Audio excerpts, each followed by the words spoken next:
are considering leaving the city. That finding goes to the heart of a major new book examining Oregon's economic, political, and social challenges and why many residents and businesses are reconsidering the state's direction. Although the focus happens to be on one state, others are likely to follow suit. Joining us now to discuss this, hey, our friend is back. Dennis Neal, former CNBC and Fox Business Network anchor and author of the new book, Oregoners, back here on the Live Zone. Dennis, it's always good to see you, my friend. Welcome back to the show. You too. Thanks very much. I appreciate the oxygen. But of course, so in that case, let's breathe, or in this case, let's talk. Oregon's rising tax burden, now among the highest in the country. I have to pose the question, why? You know, Portland is number 2 to only New York City in total income taxes. They have a state income tax. They have a city income tax. For every problem, their answer is another tax or an increase. They have a preschool for all tax. They have a climate change clean energy fund tax. They have a homeless services tax. They have a corporate activities tax. They have a tax on retailers. They have taxes everywhere, and it keeps backfiring. They passed that preschool tax for all in Multnomah County. That encompasses Portland and other cities.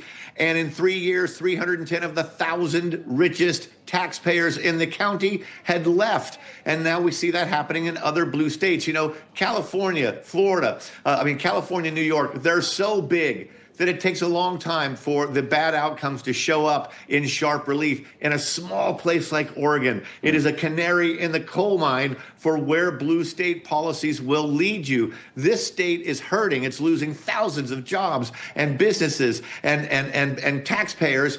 And meanwhile, though, they are attracting ever more street urchins who love the benefits they hand out hand over fist. Over $700 million a year for the homeless industrial complex in the Portland metro area. Yet their homeless ranks went up 64% in 2 years, according to a formal count by Portland State University. It is craziness there. They no longer even recognize insanity. They've been inside of it for so long. I, the outsider with 40 years in Brooklyn, am here to wake them up. Well, as they say, where Brooklyn's at, it appears to be right there. I'm bringing this up as well because we all know that right here in the nation's capital, D.C., homelessness is an issue. The same can be said, as you just pointed out, in Oregon. Public safety, the cost of living now top of mind for so many residents. Do tell.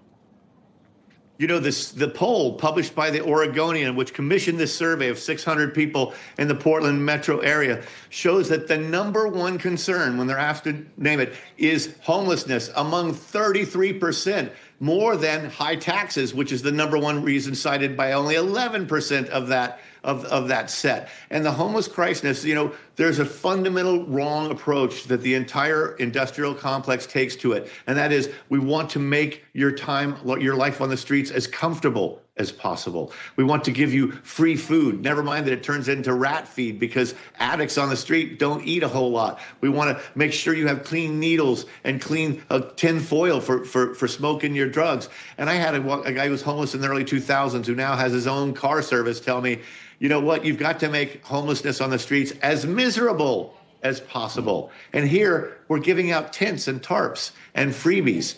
And so it just brings more homeless to the city and the state. Dennis, I got about a minute left. I want to give you an opportunity to plug the book, obviously, Oregoners, How One State Chased Away Business and People. Do tell.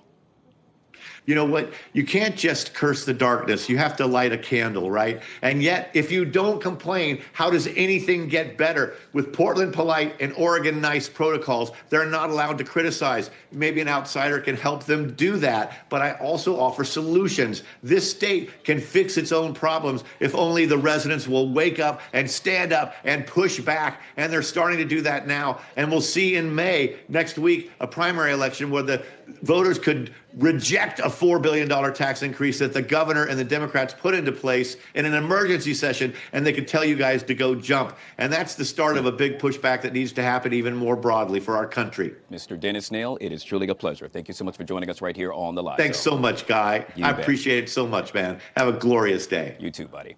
Well, for years, the so-called lab theory, well, that was